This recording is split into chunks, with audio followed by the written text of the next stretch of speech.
Games, labda atakuwa ndo anatesa upande wake. Nimlete ndani haraka upesi. Dominic, mwanzo nimekutoa katika mazoezi yako. Mazoezi yamekuaje ukiangalia kamera mbele? Mazoezi nimeanza vizuri this season. Tuko build up saa hii. Na tuna aim kwa All African Games next year mwezi wa 3. Kwa hiyo mashindano ya Afrika ndo shughuli nzito unaifanyia kazi kwa sasa. Sasa hizi ni kuprepare All African Games, tupate qualification, alafu then focus Olympics baadaye. Na kijumla tu Dominic alianzia wapi akajua kwamba yeye ni mzuri katika kurusha nyundo kipenda hama? Kurusha hama nimeanza nikiwa high school 2010. Wakati nilikuwa high school huko St. Peter's High School. Kuna coach mwenye alikuwa cross na mimi nyumbani. Yeye ndiye alianza kutufunza pole pole. Then my first competition ilikuwa kuchukua high school national champion. Nikaona kweli ninaweza. Kutoka hapo nika break high school record.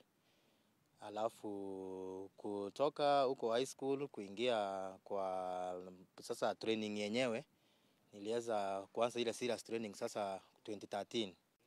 Sasa serious training 2013, 2014 wakati nilijiunga na Kenya Air Force, tena nikakuwa supported vizuri, ndio nikaweza sasa ku break the national record 2017.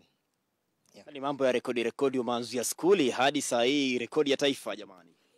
Mpaka saa hii nikakuwa sasa na rekodi ya taifa ya 62.57 meters. Hiyo ndio my PP. I'm aiming also next year nione kama naweza iongeza tena. Na katika ndoto nzima ya kwenda Olimpiki, angalia umekuwa katika mashindano ya Jumuiya ya Madola mwaka 2018. Mwanzo yalikwendaje kikwako? Hiyo ndio ilikuwa my first international competition senior. Nikaweza kukua number 12. So kutoka hapo nikakuja Africa nikakuwa finalist pia. 2019 pia tukiwa Morocco pia nikaweza kukua number 4. Alafu na last year Africa Championship Mauritius, but si kwa vizuri, but nilijaribu pia nikakuwa number 7 finalist pia. Alafu vile sasa this time nimerealize mistake yangu pole pole about techniques na kufanya speed work. I'm hoping that next season yenye tumeanza itakuwa fruitful kwangu. Na Dominic, angalia Kenya huwa hatuko vizuri sana katika hii michezo ya ndani ya uwanja, manake tukienda katika mashindano makubwa kama ya dunia ya Olimpiki tunategemea sana mbio ndio tuanze kuona medali, na mataifa kama Marekani yanatumia michezo kama hii ya kurusha kama nyundo ndo wanapiga hatua kubwa, unakuta wako kileleni mwa chati ya medali kwa sababu ya michezo kama hii unayoshiriki. Labda changamoto gani unapitia hapa nyumbani?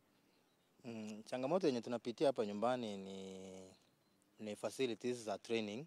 Ndio hatuna sana hizo standards za hama kama nao sasa, ama unajua inastahili trainiwe mahali fulani penye iko crossed ndani. Sasa unapata sometimes hizo facilities hatuna, na ikiwa tu moja ni Kasarani. Sasa ndio maana tumetumia hii time sasa tukue anda Kasarani, alafu nione kama hiyo challenge hizo zenye tunapatanga kidogo we can just train with the Kasarani Stadium, ndio niweze kuona kama sasa nikienda nje nitapata kwamba nimekuwa used nayo. Alafu challenge nyingine ni support na pia kupewa exposure, maybe hiyo kutraining. Tulikuwa na some field defense like Julius Yego, like Sawe.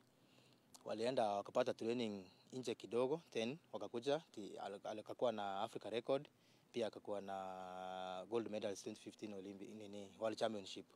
So pia sisi tukipata hiyo exposure kidogo hatuwezi kosa kuleta medal Kenya. Hakuna event yenye ni ngumu, ni hiyo kujitolea pia na kupata support. Pia kwa hama even throws we can get more medals in throws. If kama tutapewa support pia. Na kijumla tu ndoto yako ni gani? Labda siku moja ukubali kwamba mimi nimekuwa mrusha nyundo wa Kenya, ndio sasa nakubali kustaafu. Unataka kuafikia nini? My dream tangu nianze kufanya hama, nataka ni set record ya hama. Pia dream kubwa ni ile nataka siku moja pia niweze kukua world champion and Africa champion. I will be happy. Yaani hapo ndo utasema potelea pote pamoja na hii mihangaiko ndio nimeafikia ndoto. Ukweli hapo. Ikiwa hapo sasa umeachieve limit yako. Yeah, that's my aim. Na labda tuna makochi wa haiba kubwa hapa Kenya wa hii michezo ndani. Makochi Kenya tuko nao, kama sasa hii coach wangu tuko na coach hapa Kasarani mwenye tunatrain na yeye anaitwa coach Musoniki. Ndiye anasimamia kwa sasa hii, anatupia program. So hoping program yetu tunafanya na coach, nikifuata kila kitu coach ananiambia, I will be able to improve my distance. Yeah. Nani role model wako katika hii kurusha nyundo? Role model wangu ni Eliud wa Poland, mwenye amekuwa world champion 7 times. Yeye ndio na checking techniques zake zenye anatumia. Pia nimelearn one or two from him wakati amekuja Kenya last year Kipchoge Classic. Niliweza kuinteract na yeye, pia akaniambia you can do something. So he's my role model. Yaani ukimwona unasema siku moja pia niwe kama yeye. Ni ukweli. Hiyo Eliud wa Poland. Na labda shirikisho la riadha hapa Kenya AK liko chini ya Jack Tuwei. Linawasaidiaje nyinyi wa michezo ndani? Athletics Kenya pia inatusaidia in one all the other time, kama tuko na events kama meetings, hizi za AK weekend meeting, wanatusaidia. Sometimes wanatuchukua mahali penye at least tunapata hiyo facility ya hama yenye tunaweza tumia. So wanatusaidia, wanatusupport, but tunaomba tu waendelee kutusupport sana ndio tuweze kufikia hiyo kiwango ya world level. Angalia Dominic, ukiwa mwanajeshi, uwe mwanaspoti na labda uwe baba nyumbani kwa familia, unafanyaje haya mambo tuseme yako matatu kwa mpigo? Sasa wacha niseme umeoa. Kila kitu ni kuipea time. Kuna time ya training, kuna time yenye tunafanya job, na kuna time ya family. Sisi zote lazima uziweke, maybe once per month una feast family, na ingine wakati umeitwa duty kwa job unaenda unafanya kazi. Sasa hizo zote tu ni lazima zote unazifanya tu kwa pamoja. Lakini jeshi wao wanawasaidia sana, hasa nyinyi wanaspoti.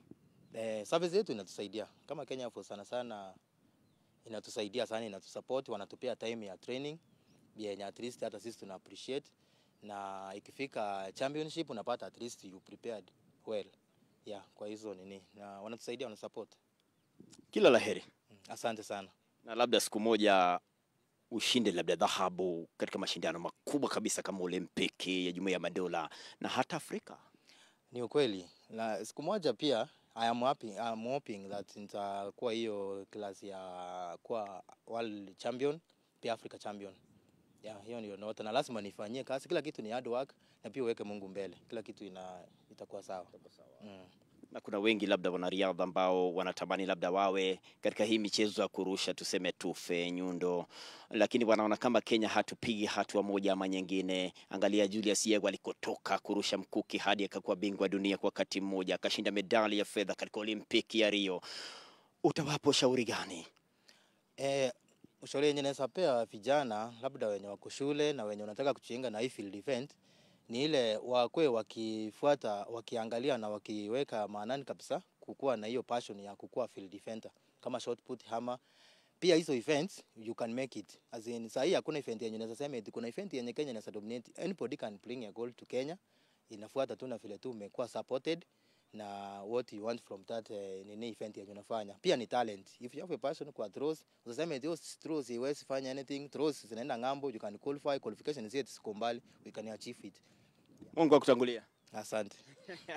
Huyu amekuwa ni Dominic Abunda, anafanya mambo mazito kabisa katika ulimwengu wa kurusha nyundo hapa nyumbani, na anapania makuu. Anataka labda kiwai tiketi ya kwenda katika mashindano Olimpiki anaokuja ya Paris, akwenda tese na yeye angalau ashindie Kenya medali, aingie katika maboko na historia kubwa kabisa ya moja kati ya wachezaji ambao walifanya mambo makubwa katika michezo ndani ya uwanja. Maana pia Kenya huwa mara nyingi haitegemei sana katika mashindano makubwa labda ya dunia, labda Olimpiki, labda ya Jumuiya ya Madola na hata ya bara Afrika. Sasa nilimtafuta ambaye ni katibu mkuu wa kamati ya Olimpiki hapa nyumbani Nok Franco mwite Francis Mtuku. Nikajaribu kusema naye mawili matatu, na mwanzo nilimuuliza kwamba ameonaje Kelvin Kiptum akitesa kwelikweli katika mashindano ya Chicago Marathon, akaandikisha rekodi mpya ya ulimwengu ya marathon, akivunja rekodi ya aliyekuwa akishikilia awali mfalme wa marathon ulimwenguni, huyu ni Eliud Kipchoge. Sasa Kiptum akakimbia katika muda wake mzuri kabisa wa saa 2 na sekunde 35 na kuandikisha rekodi hiyo mpya. Sasa nikamuuliza Mtuku mwanzo alionaje Kelvin Kiptum akitesa kule Chicago. Tusikia alisema nini. First, our congratulations to Kiptum for that excellent performance. I know going into the race a lot of people had predicted that might happen, while others felt that Chicago might be a difficult place to be able to break the record, but we are happy we'll do that. Our hope is that we are going to have 2 great runners in marathon who will be part of the Olympic team. It will also be very exciting that as we go to the Olympics, we'll have 2 great runners who not only will be fighting for a medal for Kenya, but I'm sure everybody will want to see who will win that race. Kipchoge has done great work in terms of inspiring very many youngsters, and no wonder somebody like Kiptum, who is 23, has gotten that spirit and gotten that fighting chance to be able to represent us at the Olympics. And who knows, all we are looking forward to as an Olympic committee is that it could be either of them or could be another Kenyan, but we'll be looking for gold, and we'll be very happy because marathon comes towards the end, and if we go by Tokyo, then it means the whole world, literally 4 billion viewers, will be seeing a Kenyan win the marathon, and they'll be able to listen to our national anthem and see our flag being raised up. Inaridhisha kweli kweli akiwa anajiandaa kwenda katika marathon yake labda ya mwisho kabisa ya Paris Olimpiki ya mwaka ujao, mwaka 2024 kule Ufaransa, ndo ahitimishe taaluma yake ya kuipeperusha bendera ya Kenya katika mashindano makubwa. Eliud Kipchoge, moja kati ya wanariadha ambao watakwenda kabisa katika historia kubwa ya Kenya, ataishi kukumbukwa daima dawamo na hata ulimwengu mzima. Sasa hayo mashindano ya Paris ya mwaka ujao, maandalizi tayari yameshaanza na tayari timu ya taifa ya raga ya wachezaji 7 kila upande, hii ni Shujaa, tayari tiketi inayo ya kwenda Paris mwaka ujao. Timu ya Malkia ya wanawake ya volleyball ikiwa chini ya mwalimu mkuu Paulo Bitok, nayo tiketi inayo ya kwenda Paris mwaka ujao. Sasa Mtuku mwenyewe pia alizungumzia masuala ya matayarisho ya timu ya taifa kwenda Olimpiki na ukuja kule Paris. Tusikie pia alisema nini. Since September all the way to November is a period we call the team sports qualification. Like we've mentioned very many times, I'd like reminding all our viewers, all our followers, is that Olympics preparation starts immediately after the Olympics. As a country, most times we lose that opportunity and we wait till the very last minute. So now, I would like to use the phrase, we have a short runway and we need to take off. So our opportunities are in the African Championship. We've been very lucky so far because we have 2 team sports, Malkia Strikers and Shujaa, who have qualified. The teams we are looking next to be able to qualify is Kenya Lionesses, the rugby women's team, and the hockey team. We put a grant behind 2 of those teams, the women's ladies team and the women's hockey team. And why we put on those particular teams is because looking at the statistics and the experience, they stood the best chance of qualification. It's not that we don't believe the other teams can qualify, but because with limited resources, we have to apply them on where we feel the investment will have the best return of investment. So we choose that, while knowing sport, anything can happen. That even what might not be the best team on paper, when they go out there, they have the spirit, they have the fight, they can be able to do it. So those are the teams which we hope in the next 30 days, this month of October, we'll see how they'll do it. We are wishing them the very best. We have the other team which we are working very closely with, and that is the basketball 3x3. On Tuesday, we got them to do trials for men so that we could select a team which we feel can be strong. The women's team so far has been relatively good, and we want to give them an opportunity to travel to France under our continuing partnership with Miramas, so that they can give them at least 18 to 21 days of very good preparation and hopefully some exposure of build-up matches, so that when they go for the Africa Cup in December, they can be able to get a chance to now go to the next stage, which will be the World Qualifiers. If they do very well, we know that will be the three teams which have a chance of qualifying to be in addition of the rugby and Malkia Strikers. The other individual sports is an ongoing program. They need to go out, play more, compete more, so they can be able to attain ranking points. But for most of them, our chance will be in the African Games, which hopefully will take place in Ghana next year in March. So for now, it is to encourage them, to urge them, to continue supporting them, so they can continue training, so that when that opportunity comes, which is that one shot we have as African nations, they can come out as the best in Africa and represent us. Itakuwa starehe zaidi timu ya Kenya ikikwenda kule, manake inakwenda kama timu Kenya iende ifanye tena mambo mazito katika hiyo Olimpiki ya Paris ya mwaka ujao. Kumbuka hii nyingine ambayo ilipita kule maeneo ya Tokyo, Japan, ili kawia na kucheleweshwa kwa mwaka mzima kwa sababu ya janga la homa ya corona, na awali ya yote ikaja ikafanyika, ingawaje bado inafahamika kama Olimpiki ya mwaka 2020, ikafanyika 2021, na hapo ndo walitesa kulikweli wanariadha wa Kenya, hasa Kenya wanategemea riadha. Ndora hafai Kipchoge akakwenda kule tena akashinda medali yake ya pili ya Olimpiki ya mita 1500 baada ya kutesa tena katika maeneo ya Rio, Brazil mwaka 2016, na mara hii ameshaandikisha rekodi kubwa kabisa ya kuweka rekodi 3 haswa, lakini moja ikaja ikavunjwa. Kwa sasa amesimama kabisa na 2 ya mita 1500 na ya maili 1, manake ya 1500 ili kuisha kuvunjwa, na sasa bado anajiandaa kwenda katika Olimpiki na ukuja angalau anapania tena aiwindie Kenya medali ya dhahabu ya 3 katika mashindano makubwa ya Olimpiki. Na bingwa wa mashindano ya dunia katika mita 800 huyu ni Mary Moraa, naye atakuwa anafanyiwa sherehe kubwa kabisa kurejea nyumbani katika anga na ardhi ya Gusii, ikiwa ni weekend hii atakuwa anaandaliwa sherehe nzito kabisa, yani homecoming nzito kabisa inaandaliwa kwa faida yake nyota huyu ambaye aliwahi kutesa sana katika mashindano pia ya Jumuiya ya Madola, na sasa anarejea nyumbani akiwa yeye ni bingwa wa dunia, na atakuwa anatayarishiwa sherehe hiyo na gavana wa kaunti ya Kisii ambaye ni Simba Arati. Yosha Makori ndo nimeipepeta mikiki angani.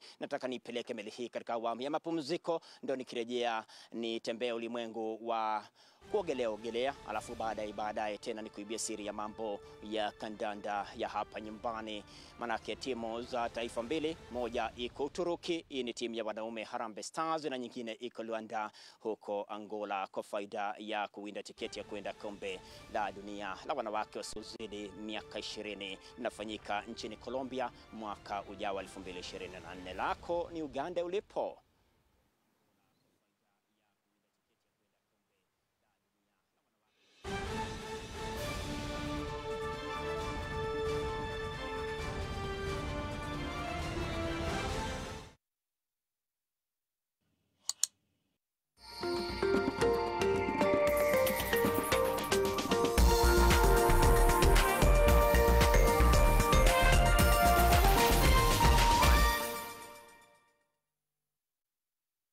Karibuni, hii ndio base ya the best local entertainment. Baby, tumefungulia Magic. Starting from the 7th of October, Maisha Magic Plus will be on DSTV Access and GoTV Plus. Umeitwa lazy, opinionated, phone addicted na unfocused. Unaweza kuwa Gen Z, but wewe ni Gen Z. Umesema Z to what's normal. Ndio bring forth a new Digiverse. I am in charge of my own finances.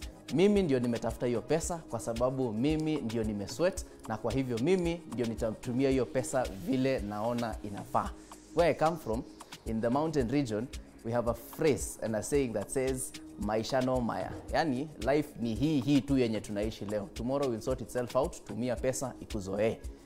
Let's meet on the 28th of October for the 3rd edition of the Man Cave. I'm going to be there. I'm looking to see you there. We discuss and I try to sell you a narrative from a young person's point of view about finances.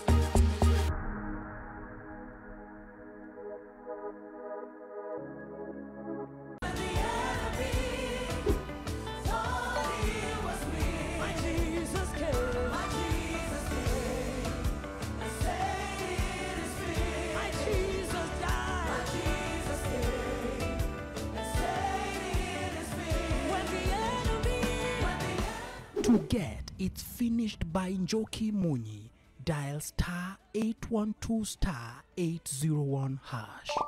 Skiza, non-nation. Next on the Saudi edition, Kenyan professionals in the dairy sector.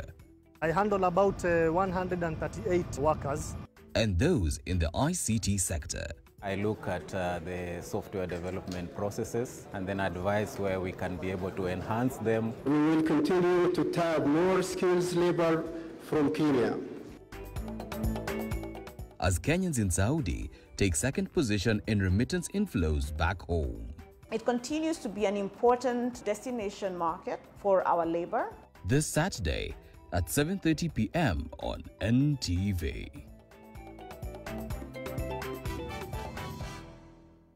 How do you keep your toilets clean? I use normal detergent and bleach for washing. The detergent and bleach cleanless can leave behind yellowness, rust, and germs. Harpic's 10 times better cleaning compared to regular detergents and bleach, and kills 99.9% illness-causing germs in your toilet, including the COVID-19 virus. Cardiac arrest is a medical term which basically means the heart has stopped. Basically, when a person gets a cardiac arrest, they collapse. I had some sort of laser breathing, pain in the chest. And during the clinic, I never remember a thing until the 8 hours. Who is at risk? Cardiac arrest is caused by underlying heart disease or conditions which prevent circulation from going on. On the other hand, you may have people who are what we call heart muscle disease. That means the heart is weak, it's not working very well, and the heart is straining.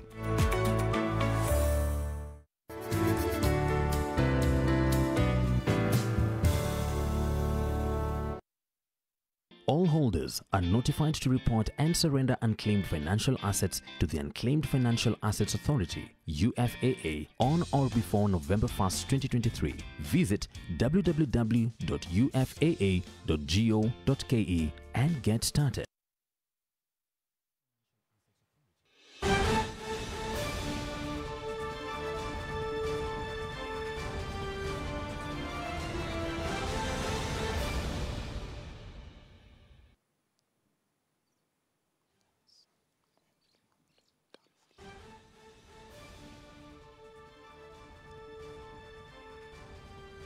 Niambie. Ndo mikeke sehemu ya pele na ya mwisho kabisa kutoka pembeni mwa uwanja wa kimataifa Moi Kasarani na pembeni mwa makao makuu ya shirikisho la mpira miguu hapa nyumbani FKF. Kandanda House iko katika huu mkono wangu wa pembeni, si mbali sana, ndo makao makuu hayo, akijipinda kukuonesha mpiga picha mahiri wa spoti hapa Kenya Shamason Osiago. Ndo mradi ambao ulijengwa na shirikisho la mpira miguu ulimwenguni FIFA. Ndo makao makuu ya shirikisho la mpira miguu Kenya FKF. Ndo raha, ndo Kenya inaandaa kipute kizima cha mataifa ya bara Afrika, ikishirikiana na Tanzania, ikishirikiana na Uganda, na ingekuwa raha zaidi kama fainali ingepigwa katika uwanja wa kimataifa Moi Kasarani mwaka 2027, ikiwa ni makala 36. Ingefurahisha kweli. Na hapa mahali tupo simbali sana na mahali ambapo rais wa pili wa Jamhuri ya Kenya Daniel Toroitich Arap Moi alitunuku Gor Mahia na AFC shamba la kujengwa kwa viwanja vyao, lakini hadi leo hadi ameshafariki hakuona kama wamejenga na bado hawajajenga. Mola azidi kuweka roho yake Daniel Toroitich Arap Moi mahali pema penye wema.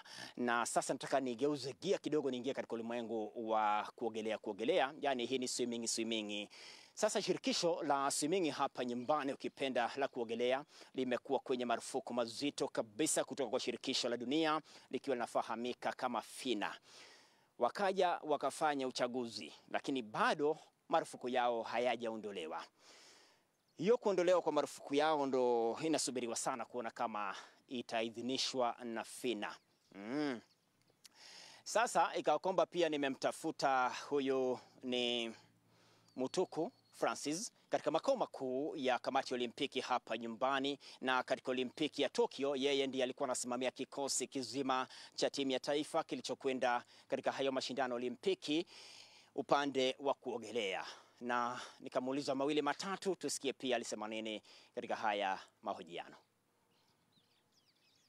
For me, we look at it from the background and what has happened in swimming for the last close to 7 years. There has been a lot of instability, which has been very costly to our swimmers. We've, as a National Olympic Committee, continually inform federations and everybody in sports leadership that the opportunities for any athlete is normally a small window which closes by the year. So when we talk of 7 years, we talk of a generation, probably the generations of swimmers who we've lost that period. And therefore, one of the best things is that swimming has the opportunity, and I still use the word opportunity because it depends on the actions of the next few weeks and few months, has the opportunity to be able to get back to the main focus of trying to develop and give our swimmers opportunities. We know it is not as simple as a new executive being in position. We know there are very many areas, and when you talk of instability, it cuts across, because I know there are different schools of thought of what should have come first. Should it have been governance issues? Should it have been regulation issues from the registrar? Should it have been swimmers getting back to the international stage? And from where we stand, the swimmers getting back to the international stage was the priority. Once that door is open for them to start competing, then the very critical governance issues, which I think a lot of people have been pursuing, should be addressed. That means compliance with all the regulatory requirements of the country, because there's always that bit of Kenya is a sovereign country, so people want to go by the certain rules within the country, whether it's international sport. And we try to explain to people that international federations are, in a sense, the owners of a sport. So we have to comply with their requirements to the extent possible, because it's a club. So if we want to participate in the international federations events, then you have to comply with their requirements. And that's what has happened. As it is right now, with Dr. Maureen and the team being at the helm of what we are calling now Kenya Aquatics, we expect that World Aquatics will be able to lift the ban of our swimmers. Our swimmers can be able to compete, but I believe the executives' priority should be to put the governance structures that are, so they can comply with all the regulatory requirements. Yes, you see, for swimming is lucky, because of all the federations, they are the only one who are sure there will be representation. The swimming system is such that they always give what we call a universality slot. Although right now there is a rider that, despite, on top of the universality, you also have to have attained certain time in terms of swimming, which I think our Kenyans will be able to participate. And being at the good standing with the international body, make sure that we continue guarding that space to ensure at least 2 of Kenyans will be able to participate in the Olympics. Last time we had swimmers who went, they put up a pretty good performance, and we expect now, if the swimmers can be given the opportunity right now and continue training, continue competing, we can get again very, very good representation. We are sure there will be 2 swimmers, most likely a male and a female. It's just to ensure that the ones who attend can be able to post very good times, and that can only be done if they continually get opportunity to swim internationally. Wewe kufanya election, alafu angalia e-sport pia umetoka kufanya election. Hii kama NOC inafanya kazi hii na kwa rahisi pia. Sana kwa vile tunajua federations nyingi ziko na challenge, especially vile umesema e-sport. Hizi federations tunaziita mpya, zile za new sports, unakuta kuna wale wachezaji wameanza kucheza na kuna watu wale wengine nitawaita wanabiashara, wanapata hiyo opportunity, wanaona kweli, wacha nikimbie nichukue papers nikuwe registered.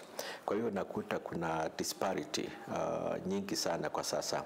Kuna wale wachezaji wanataka kuwa registered wao waendelee na michezo. Kuna wale wamekimbia wakapata zile certificates na sasa wajue mchezo hata kuendesha.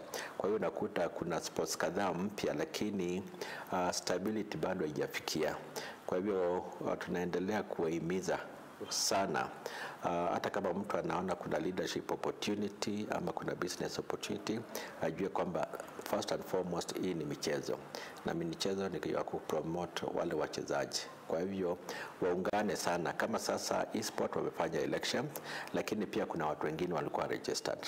Kwa hivyo sasa ni kuendelea kuanza tena kuwahimiza wafanye kazi pamoja, wajue kwamba mtu ule ako katikati ni mwanamichezo, na e-sport iko na nafasi mzuri sana kwa kwenda kwa future Olympics. Kama sasa itakuwa ni 2024, itakuwa 2028 ile Olympics, na wakianza kazi kufanya pamoja, wakistabilize leadership ikuwe pamoja, hiyo itakuwa inapatia wachezaji wetu wote nafasi mzuri sana.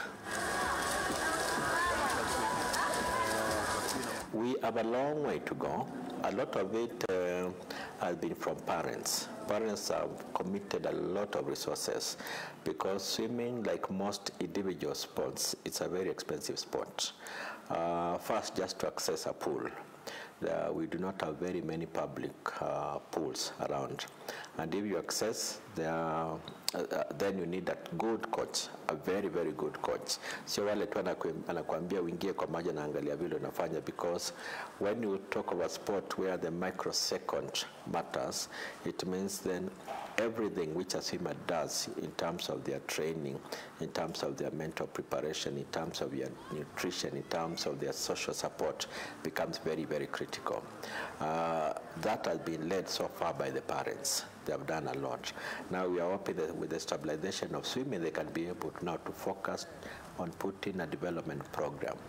We have very, very many youngsters who are always at the pool, one way or another, either for fun or to pass time. So if we have good program first of developing the coaches so that the coaches level, technical level can go up. Understandably, for the last 7 years, we do not have training. So unless if somebody went individually and sought information of the latest trend in swimming, it means collectively as a country we are behind. It means that the federation has to fast track training, technical training of coaches, so that the knowledge which the individual coaches will have, they can be able to assist. In the short term, they might look at what other models they can copy, or how do they create an environment, or what has happened for a long time is to be able to send swimmers outside. But that's not sustainable. It's good on short term, but not sustainable if we are going to widen the base of our development. So the solutions have to be found in Kenya, where we have good programs. The last few months have shown them that clubs can register. Clubs are good legal entities which can also be in the forefront of supporting the federation to be able to get a training program to be able to do it. We are already, as a National Olympic Committee, incorporating them immediately in our program because we had also suspended them. When we do our youth camp, most likely December, we'll also include swimming. When we continue with our leadership program, like what we'll be having this week for women leaders, we'll incorporate swimming after a long time so they can start benefiting. We've also offered to the new team what we call the technical support grant, which can enable them to start training their coaches according to the World Aquatics regulations. So that will be a way of supporting them as we look forward to them establishing a very, very good development program. For swimming, it's an open space because a lot has not been going on. Now they have a chance to rewrite how they would like swimming to be developed. And for us who collaborate and support them, we continue being there for them.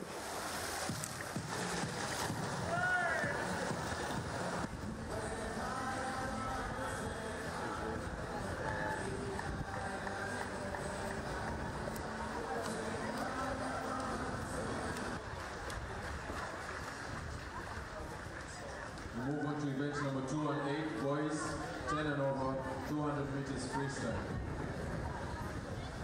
10-11-year world record stands at June 1970. Sasa katika mikiki leo hii ningekaa mkao kabisa na rais wa shirikisho la mchezo wa kuogelea hapa nyumbani Daktari Morino Witi, lakini kwa sasa yuko maeneo ya Ufaransa, anafanya shughuli mbili tatu, anafanya mikakati ya kuona kama Kenya itaondolewa marufuku ambayo yamewekewa na FINA, ndio irejeshwe katika mashindano makubwa kabisa ya kuogelea, isije kwa kwamba sasa tena mashindano Olimpiki yanayokuja tena Kenya itakwenda ikiwa imeteuliwa labda na mtu ambaye atakuwa anasimamia yaliyopita alisimamia mtuko ametoka kutema madini yake angani. Sasa nataka nikuibia siri ya moja kati ya waogeleaji wakubwa kabisa wa Kenya ambaye aliwahi kutesa sana wakati ya miaka yake kabla ya kuiari kuachana kabisa na mambo ya kuogelea, akaamua kuwa rapa. Mwanamuziki sasa, yani ana rapu ndo mambo yake. Huyo ni Edward Jason Danford, anafanya mambo makubwa kabisa, na nikumbusha katika makala ya mwaka 2010 ya michezo ya Jumuiya ya Madola ilifanyika New Delhi, India. Alishindia Kenya dhahabu katika mita 50 butterfly, yani mita 50 kipeopeo. Achia hayo mbali ya Jumuiya ya Madola, awali yale ya mwaka 2007 mashindano ya bara Afrika, alitesa sana pia katika hiyo michezo ya Afrika iliyofanyika kule Algeria nyumbani mwao. Yule Riyad Mahrez aliwahi kutesa akiwa na Manchester City kabla ya kuyoyomea maeneo ya Saudi Arabia. Sasa pale Jason mwenyewe alishinda dhahabu 3 kwa mpigo katika mita 50, mtindo huo tu wa kipeopeo, yani butterfly. Hakutosheka, akakwenda mita 100 butterfly, akakwenda mita 200 butterfly katika mashindano hayo ya mwaka 2007 ya michezo ya bara Afrika. Alikuja kahiari akaondoka. Ni rapa. Si ati na kudanganya. Hapa kuna danganywa. Huwa mikiki ni mambo ya ukweli. Tukipiga mbele ya umma, unaona wenzetu wana hiari pia kuigaiga. Na ndio raha. Sasa Kenya ikiwa inajiandaa kuanza mikakati mizima ya kuandaa kipute cha mataifa ya bara Afrika mwaka 2027, makala hayo ya 36. Kenya pia imetunukiwa nafasi nyingine kuntu kabisa ya kuandaa mashindano ya CHAN mwaka ujao 2024, na itakuwa ni kama tu matayarisho kabambe ya Jamhuri ya Kenya katika heka ya kuwa kwenye utayari wake kuandaa hicho kipute kizima ambacho itakuwa inakifanya kwa ushirikiano mkubwa na Tanzania na Uganda. Sasa hicho cha CHAN ni kizuri, manake pia kinajumuisha wachezaji wanaosakata kandanda nyumbani katika ligi za nyumbani kama ligi ya hapa nyumbani, ligi ya FKF, wachezaji ambao watakuwa wanawakilisha Kenya, na hapo Kenya inapata tiketi ya moja kwa moja. Sasa ijue hii kama huko unajua kwamba Kenya tayari imefuzu dimba la CHAN mwaka ujao moja kwa moja kama mwenyeji, imefuzu katika dimba la AFCON mwaka 2027 kama mwenyeji, sambamba na Tanzania, sambamba na Uganda Cranes, sambamba na Taifa Stars ya Tanzania, Harambee Stars ya Kenya, wote wako ndani kama wenyeji na waandalizi wakuu. Kabla nimegemege tena mengi angani ya kuhusu hicho kipute, wenyeji wenyewe Mutuku pia alizungumzia Frango, tusikie pia alisema nini kuhusu miundo mbinu. Tumekuwa tukihimiza kwamba kama nchi yetu infrastructure yetu itakuwa improved tukiwa na events kama hii inakuja. Kwa sasa tunajua kwa vile infrastructure ni big investment, na hii big investments inatoka kwa serikali. Kwa hivyo ukiona serikali imekubali na imeapprove kwamba michezo kama AFCON na CHAN kwa Kenya, inamaanisha kwamba kila system ya serikali itakuwa aligned kuweka pesa kuimprove infrastructure. Kwa hivyo mwanzo tunafuraha sana kwamba tutapata infrastructure yetu iendelee kuongezewa ikuwe mzuri. It's always an embarrassment when we remember that the last time we put up stadium was all the way in 1987. So we like to rewrite that history as a generation in leadership right now, that there is a new facility for sports. Hii itakuwa moja. Ile ingine ni kupatia focus, na ni vizuri sasa watu wajue kwamba kama timu yetu itafanya vizuri in 2027 ama 2025, training lazima ikuwe saa hizi. Pengine hata tumechelewa. Kwa hivyo sasa ni kusprint to catch up with time. Ndio timu ile tutakuwa tukiprepare ikuwe strong sana, ikuwe sio ku-host event peke yake, but pia ikuwe opportunity yetu kwanza kukua a strong nation in soccer. And soccer a lot of people look at sports through soccer. Kwa hiyo tukifanya vizuri kwa football, hata zile sports zingine utaona tu naturally itainuka. Kwetu sana as an Olympic Committee inatupatia nafasi prepare team ile itaparticipate in AFCON, lakini sana qualify for the LA Olympics. Tutakuwa tumesema hiyo ndio legacy ya, na unajua kwa michezo tukiwa na event tunahost tunataka legacy tofauti. Tunaona moja kama infrastructure development, ili ya pili kutoka kwa Olympic movement ni kwamba tutakuwa na team ya kwenda kutuwakilisha kwa LA Olympics in 2028. Inamaanisha kwamba watu wale watakuwa wakicheza saizi wako 19 years old. Kwa hiyo lazima tuangalie, lazima prepare, lazima tuwapatie nafasi yote kukuwa na exposure. Ikuwa pia tumeanza mwanzo mwingine wa team sport kama soka kuwakilisha Kenya kwa Olimpiki. Labda unaweza kuiambia serikali labda siku moja ijenge uwanja wa Olimpiki Kenya, maana Kenya inajulikana kwa kukimbia athletics. Huko nje ukitoka tu ni athletics. Ni kweli, na sisi waambia watu especially when we said we would launch the steeplechase event, tuliuliza watu kama wanajua ni viwanja ngapi Kenya za steeplechase, because if we say we are powers in any particular event, it should be represented by the development structures. So if we are a steeplechase nation, we should look at every county, or if there are some countries with comparative advantage like the ones in Rift Valley, we should have multiple facilities.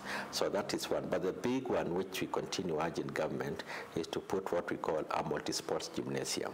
Multi-sports gymnasium itakuwa ya all the martial arts, taekwondo, judo, karate, wrestling. Itakuwa for indoor sports, volleyball, basketball, handball. Itakuwa na racket sport ya badminton na table tennis pia. Kwa hiyo tukiwa na hizo multi-sports facilities, alafu tuanze kuona counties zikijenga hata moja, itakuwa mzuri sana. Na sio kitu kwamba iwezi kufanyika.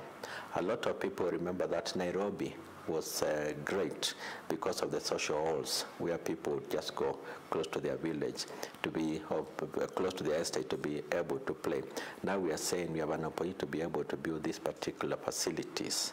And how can we simplify it? We just think of a go down with a good playing surface, and that will be able to serve very many youngsters. Will be able to serve, at least in our count, 25 different sports with one structure, which can be separated in terms of time or periods depending on which people need to be trained. That way, beyond athletics, we'll be able to get our Kenyans who are extremely talented to be able to start practicing and competing in these different sports. Sasa ingekuwa vizuri zaidi kama serikali ingechukua huo wasia wangu kwamba katika hiki kipute cha mataifa ya bara Afrika mwaka 2027 labda ungejenga uwanja mmoja mkubwa kabisa katika ukanda wa Pwani. Manake wa Pwani wanapenda kandanda, manake Pwani ndio iko bahari. Sasa ingekuwa raha zaidi watu wakienjoy kabisa, baada ya metoka mechi wanakwenda baharini kidogo, wanajionea mandhari ya dunia, mambo ya ulimwengu. Ingekuwa vizuri zaidi, manake kwa sasa hamna uwanja wowote ambao ni wa maana sana ambao unaweza kuandaa kipute kizima na kikubwa kabisa kama cha mataifa ya bara Afrika, na uwanja ule ambao awali ukifahamika kama uwanja manispaa ya Mombasa, manake kwa sasa kuna county manispaa ikatingika, sasa ni uwanja wa county ya Mombasa. Ukarabati wake ungali umekwama, hamna lamno linaloendelea kule, na ingekuwa vizuri zaidi kwa ushirikiano mkubwa wa serikali kuu sambamba na serikali ya county wangejenga uwanja mkubwa wa spoti katika ukanda wa Pwani. Ingekuwa raha zaidi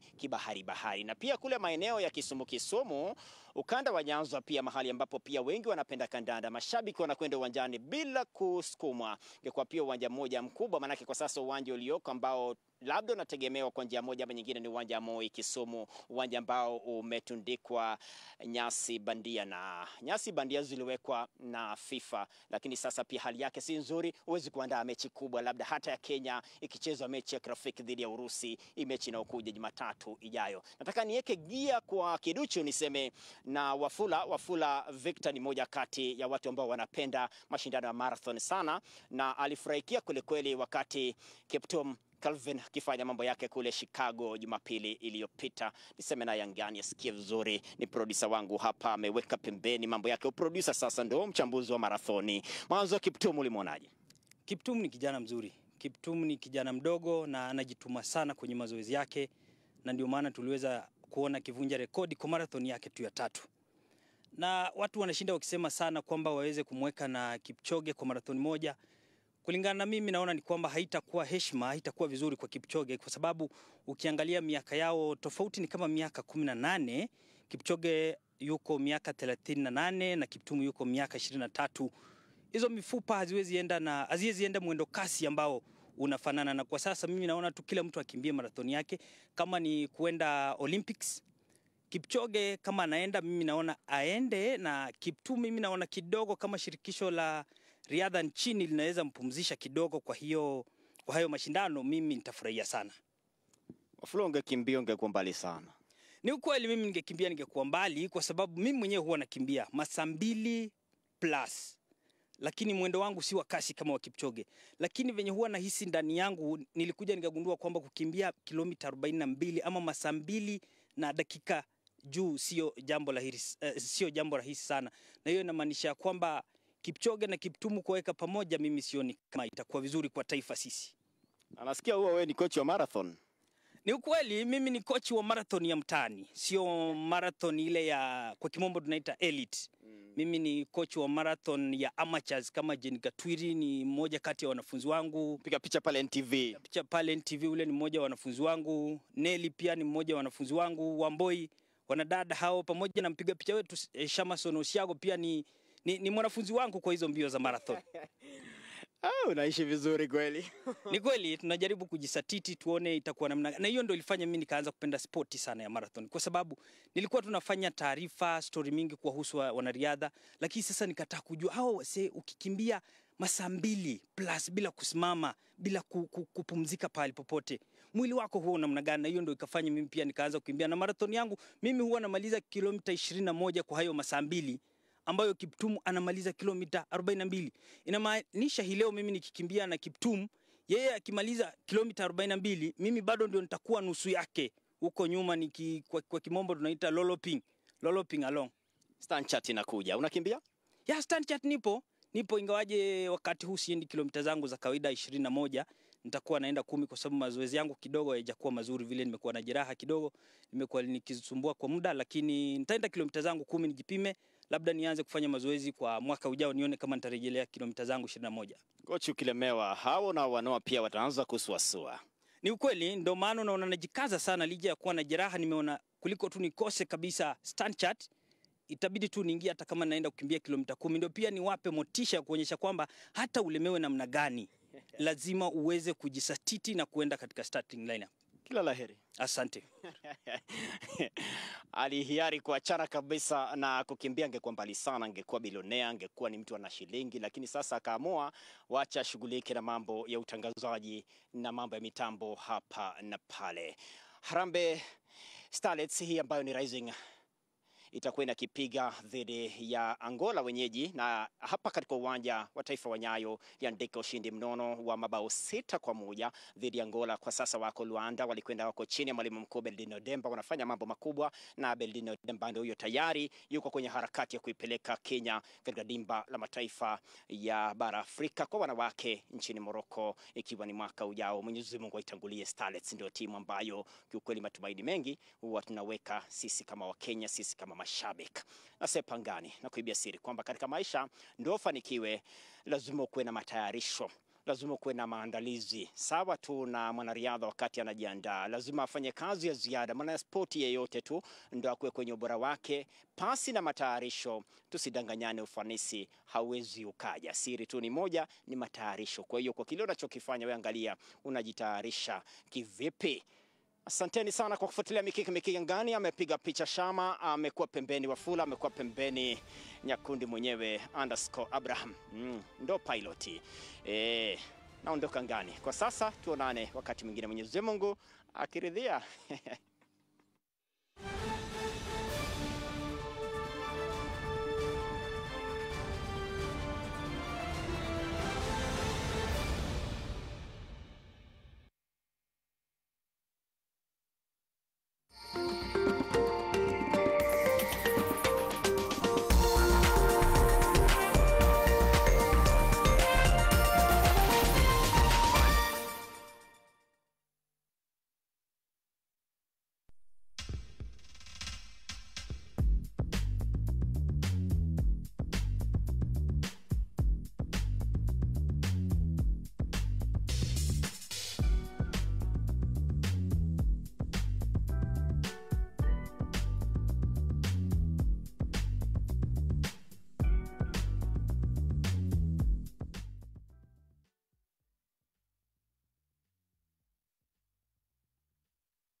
Introducing the East African Entrepreneurship Conference and Expo, hosted in the heart of the Democratic Republic of Congo from October 31st to November 2nd, 2023. Proudly presented by Nation Media Group. Unleash the potential of East African entrepreneurship as you connect with visionary minds, explore untapped markets, and forge lucrative trade partnerships. Whether you're poised to conquer the vibrant business landscape of the DRC or eager to expand your footprint across East Africa, this event is your gateway to success. For comprehensive details and registration, call Joanne on 0724 661 440 or email jmasika@ke.nationmedia.com.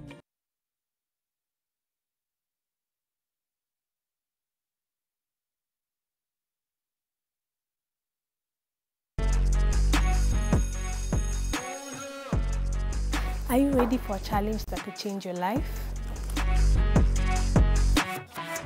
Introducing #Nation Scholarship Challenge. We all know that getting an education can be tough, but we also know that a scholarship can make a huge difference. That's why Nation Media Group and Goodwill are giving you the chance to win 80,000 Kenya shillings. All you need to do is to post a video telling us why you want this scholarship and how it will help you achieve your goals. Don't forget to use the #Nation Scholarship in your post. It's super easy, and by taking part, you'll be part of a global community of people who are all working towards their goals. So if you're thinking about pursuing higher education or have big career aspirations, this is your chance to take a step forward. Don't wait too long. Complete your Goodwill profile and share your story with us now.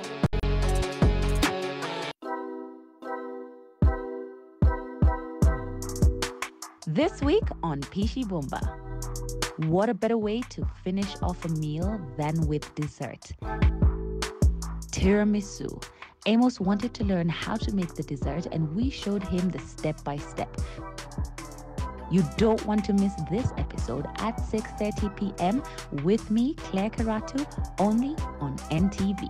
Pishi Bomba. Cook, eat, enjoy. Hawajui fingertips zako zinaunda dreams zako na new creations. Zina witness ukimake moves na vile una move kigengeto na amapiano, you know?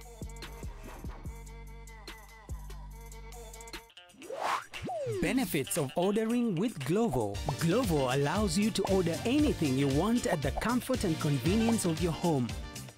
Craving fried chicken or pilau or pizza? Easy and simple. Order on Glovo today. Glovo. Order anything, we deliver in minutes. With Glovo, you've got the city at your fingertips. Unajisikia kukula kitu different? Order Glovo. Ama treat the family with a sweet surprise. Download Glovo and get anything you want in minutes.